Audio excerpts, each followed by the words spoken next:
萧家、萧炎。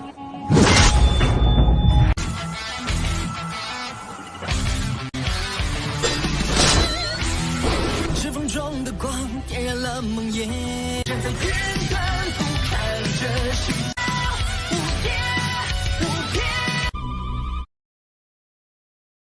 Energi merah padat meresap ke kamar yang luas. Suhu tinggi menyebar, menyebabkan ruangan ini tampak seolah-olah terbakar. Udara panas mengepul di dalamnya. Xiao Yan duduk bersila di atas tempat tidur. Tubuhnya seperti lubang tanpa dasar karena terus menyerap energi merah terang di sekitarnya ke dalam tubuhnya. Mengikuti pintu masuk energi merah terang ini, kulitnya mulai menunjukkan warna merah. Keringat terus muncul di wajahnya, mengikuti garis besarnya, dan menetes ke bawah seperti air yang mengalir. Ini adalah pertama kalinya Xiao Yan secara langsung menyerap energi dalam bahan obat. Selama pelatihan sebelumnya, ia akan memadukan atau memperbaiki bahan obat dan melepaskan energi di dalam bahan obat sampai batasnya. Namun, dia saat ini tidak memiliki waktu yang cukup. Kesempatan untuk menerobos akan hilang dalam sekejap. Dia tidak tahu kapan akan muncul lagi jika dia menunggu. Untungnya, Xiao Yan memiliki perlindungan api surgawi di dalam tubuhnya. Meskipun menyerap energi berwarna merah masih akan menghasilkan gelombang rasa sakit yang membakar, itu tidak seolah-olah dia tidak mampu menahannya. Untungnya, ini juga tidak menyebabkan banyak kerusakan pada tubuhnya. Energi merah megah menuangkan ke dalam tubuhnya. Setelah disempurnakan, energi diubah menjadi murni Douqi dan menyerang pembuluh darah Xiao Yan. Douqi dengan cepat mengalir dan membawa, perasaan dipenuhi dengan energi. Xiao Yan memfokuskan pikirannya sekali lagi. Karena semakin banyak energi yang masuk ke tubuhnya, dia bisa merasakan tanda-tanda peluang terobosan yang telah muncul sebelumnya.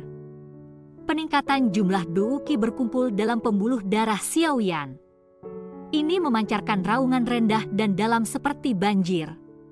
Setiap kali Douqi berjalan di sepanjang pembuluh darah, itu akan menyebabkan jiwa Xiao Yan gemetar. Perasaan semacam ini menyebabkan orang terpesona. Energi merah terang di dalam ruangan mulai memancarkan gelombang suara siulan sebagai kekuatan hisap, meletus dari tubuh Xiao Yan, tiba-tiba diperkuat. Energi berubah menjadi banyak pilar Douqi seperti substansi yang bertabrakan dengan tubuh Xiao Yan. Setelah itu, energi akan mengikuti pori-pori Xiao Yan atau bernapas dan menyerang tubuhnya. Energi merah beringsut melewati pori-pori dan kulitnya. Perasaan panas berapi-api ini menyebabkan Xiao Yan merasa seolah-olah dia telah dilemparkan ke dalam panci saus sambal. Dalam menghadapi penjarahan ini oleh Xiao Yan, energi merah yang meresap ruangan menjadi pucat. Auranya telah menjadi lebih kuat dalam menghadapi menelan ini. Ketika gelombang terakhir energi merah darah berhasil memasuki lubang hidung Xiao Yan, tubuhnya yang sedikit gemetar tiba-tiba menegang. Dia tampaknya telah berubah menjadi patung pada saat ini. Dia bahkan tidak melakukan gerakan sekecil apapun. Interior ruangan tiba-tiba berubah menjadi keheningan yang aneh. Ada suara samar-samar dari air yang mengalir deras saat ini. Jika seseorang mengikuti sumber suara ini, seseorang akan menemukan bahwa suara ini berasal dari dalam tubuh Xiao Yan. Sementara Xiao Yan tetap diam seperti seorang biarawan tua bermeditasi, aura yang luas dan kuat perlahan-lahan sedang terbangun, seperti singa yang terbangun. Di luar kamar Xiao Yan adalah halaman yang tenang. Halamannya dihiasi banyak bunga yang akan mengeluarkan aroma samar ketika angin bertiup kencang. Ada sebuah paviliun batu yang terletak di halaman. Pada saat ini, dua sosok cantik sedang duduk di paviliun batu ini. Mereka duduk dengan tenang dan papan catur ditempatkan di antara mereka berdua. Kadang-kadang, suara tik yang jelas akan muncul ketika bidak catur mendarat di papan. Jika Xiao Yan keluar pada saat ini, dia pasti akan terkejut oleh adegan ini. Kedua wanita ini, yang secara samar-samar saling bertolak dari saat mereka bertemu, diam-diam duduk untuk bermain catur saat ini. Itu menyebabkan orang merasa tidak percaya. Kakak dokter peri kecil, saya mendengar Xiao Yan Gege menyebut Anda kembali di Akademi Batin. Dia mengatakan bahwa kamu adalah sahabatnya. Tangan Sun Er memegang bidak catur putih. Dia dengan lembut meletakkannya. Setelah itu, dia mengangkat matanya yang cerah, melihat wajah yang hangat dan memikat di hadapannya, dan berbicara dengan senyum. Tangan halus dokter peri kecil itu berhenti sedikit ketika sedang mengambil sepotong catur dari kotak catur. Matanya sedikit beriak saat dia menjawab, "Dia juga sahabatku." Sun Er tersenyum lembut dan bertanya dengan suara seringan angin, "Hanya seorang teman?" Dokter peri kecil sedikit mengangkat matanya. Dia melihat wanita cantik ini di depannya dan tersenyum dengan sikap tidak berkomitmen. Bagaimana dia bisa gagal mendengar niat menyelidik dalam kata-kata Sun Er? Meskipun pihak lain bukanlah orang yang sederhana, dia sendiri bukanlah orang yang tidak bersalah juga. Dengan mampu membentuk kediktatoran seperti sekte racun di suatu tempat seperti kerajaan Chuyun, dokter peri kecil harus cukup licik di atas hanya memiliki beberapa kekuatan. Namun, dia tidak suka menampilkan sisi ini ketika dia berada di samping Xiao Yan.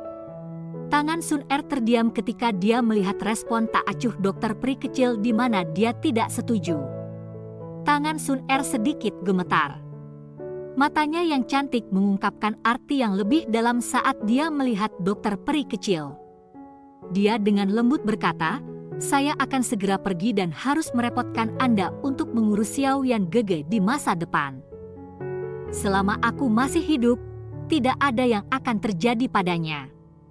Dokter peri kecil menatap lurus ke Sun Er. Suaranya yang hangat mengandung nada tak perlu dikatakan. Sun Er sedikit mengangguk di wajah balasan dokter peri kecil itu. Dia dengan lembut membaring pinggangnya yang malas dan segera mengungkapkan kurva yang menarik namun halus. Dia baru saja akan berdiri ketika alisnya tiba-tiba menjadi vertikal. Setelah itu, dia mengangkat kepalanya dan melihat ke langit yang jauh. Suara samar dari angin deras dengan liar menukik dari tempat itu. "Suoos." Dokter peri kecil juga memalingkan kepalanya ketika Sun Er telah merasakannya. Alisnya merajut saat dia bertanya, "Apakah lembah sungai es? Atau Hall of Souls?" "Tidak. Mereka adalah orang-orang dari klan Gu." Sun Er menggelengkan kepalanya dan menjawab, "Seharusnya tentara hitam terendam. Aku bisa mencium aroma unik dari binatang bersayap 4. Sebuah riak kecil muncul di dalam ruang paviliun batu. Segera, pria-pria tua berpakaian hitam itu muncul. Mereka melirik langit yang jauh sebelum berbicara. Mereka seharusnya menerima pesanan dari klan Gu. Lagi pula, aktivitas dari pertempuran besar beberapa hari yang lalu agak terlalu besar. Yang lain berambut putih, lelaki tua itu mengangguk dan setuju. Orang-orang ini benar-benar mengikutiku seperti bayangan. Sun Er menggelengkan kepalanya. Ekspresinya agak tidak senang. Tidak ada pilihan. Tentara hitam terendam dikendalikan oleh Dewan Tetua Klan Gu. Orang-orang tua itu, yang tidak akan mati, menginginkan agar nona muda tetap berada di alam Gu selamanya. Pria tua berpakaian hitam itu tertawa dingin. Dia tampak tidak menyukai apa yang disebut Dewan Penatua. Swos swos swos. Lebih dari selusin tokoh bergegas turun dari binatang bertanduk tunggal bersayap 4. Setelah itu, mereka muncul di udara halaman tempat Sun Er berada. Mata mereka menyapu halaman dan berhenti di Sun Er. Komandan tentara hitam terendam menyambut nona muda. Suatu panas yang berapi-api melintas di mata pemuda tampan itu, mengenakan jubah ungu hitam, ketika tatapannya berhenti di Sun Er. Dia mendarat sebelum menangkupkan kedua tangannya dan dengan hormat menyapa Sun Er. Alis Sun Er vertikal. Dia menuntut, "Untuk apa kalian semua di sini?" "Hehehe, tetua khawatir anak muda ini mungkin terluka di luar. Oleh karena itu, Mereka memerintahkan saya untuk membawa nona muda kembali ke alam Gu. Ling Kuan tersenyum pada Sun Er. Setelah itu, matanya menyapu halaman, tapi dia tidak menemukan sosok Xiao Yan. Alisnya langsung merajut. Ada kami berdua yang melindungi nona muda. Apa yang bisa terjadi? Jangan bilang bahwa kamu, seorang anak muda, yang hanya seorang bintang 5 dozong setelah baru saja menyelesaikan baptisan di altar, dapat diandalkan untuk melindungi nona muda. Orang tua berambut putih itu tertawa. Nada suaranya tidak sedikit sopan. Statusnya dalam klan Gu bukanlah sesuatu yang bisa diperbandingkan oleh seorang pemuda seperti Ling Kuan. Lin tua benar-benar tahu cara bercanda. Ini adalah perintah dari tetua, dan saya tidak bisa menolaknya. Bisakah saya? Ling Kuan menangkupkan kedua tangannya dan berbicara dengan senyum. Dia tidak berani meremehkan pria tua berambut putih ini. Pria tua berambut putih itu tidak mengatakan apa-apa lagi setelah melihat bahwa Ling Kuan telah membawa masalah para sesepuh maju. Matanya meluncur ke Sun Er dan menunggu keputusannya. Nona muda, para sesepuh benar-benar cemas kali ini. Anda bahkan telah saling bertukar pukulan dengan Hall of Souls selama perjalanan Anda ini. Jika mereka menjadi sadar akan identitas Anda dan secara aneh melakukan sesuatu, klan Gu akan berubah menjadi kekacauan. Oleh karena itu, sesepuh telah memberikan perintah yang tegas kali ini. Jika kami gagal membawa nona muda kembali, beberapa dari kami akan dihukum ketika kami kembali. Ling Kuan memandang Sun Er dan berbicara dengan suara serius. Sun Er mengangkat alisnya dengan lembut. Dia sudah sadar bahwa jika masalah bertukar pukulan dengan Hall of Soul sudah mencapai alam Gu, klan Gu akan segera mengirim beberapa orang untuk menjemputnya kembali. Namun, dia tidak menyangka mereka akan segera datang. Sun Er merenung sejenak. Setelah itu, dia mengalihkan pandangannya ke ruang tertutup rapat dan berkata, "Saya akan kembali setelah 2 hari lagi." Ling Kuan sedikit mengerutkan kening setelah mendengar ini. Setelah itu, matanya juga melihat ke ruangan. Ekspresi dingin melintas di matanya saat dia tersenyum dan berkata, "Dikabarkan bahwa tuan muda klan Xiao itu juga ada di sini kan? Saya bertanya-tanya di mana dia." "Hehehe, itu juga sudah beberapa tahun sejak terakhir aku melihatnya di Akademi Jianan." Saya bertanya-tanya apa level yang dia capai saat ini? Ekspresi Sun Er dan dokter peri kecil di pavilion batu sedikit tidak senang ketika mereka mendengar ejekan samar dalam kata-kata Ling Kuan. Sementara mereka berdua berbicara, pintu yang tertutup rapat perlahan dibuka. Sesosok tubuh meluruskan tubuhnya dan perlahan berjalan keluar. Pada saat yang sama, tawa samar terdengar. Itu sebenarnya adalah Komandan Ling Kuan saat itu. "Hehehe, maafkan aku karena tidak di sini untuk bertemu denganmu." Namun, Komandan Ling Kuan baru mencapai tingkat bintang 5 dozong meski telah berlatih selama bertahun-tahun. Ini benar-benar telah membuat Xiao Yan terkejut. Senyum di wajah Ling Kuan perlahan ditarik.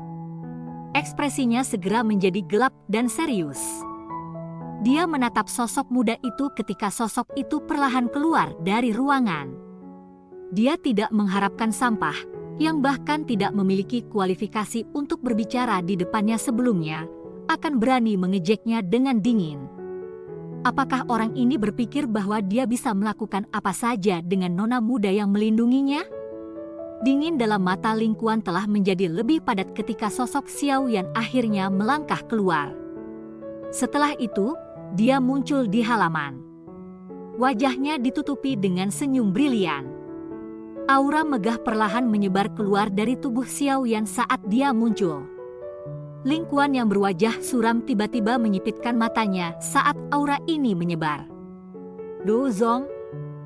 Cerita pun bersambung ke episode selanjutnya. Jangan lupa di like, komen, subscribe dan share-nya ya, biar tambah semangat dan konsisten, dan dapat membantu meningkatkan kultivasi Xiao Yan. Terima kasih.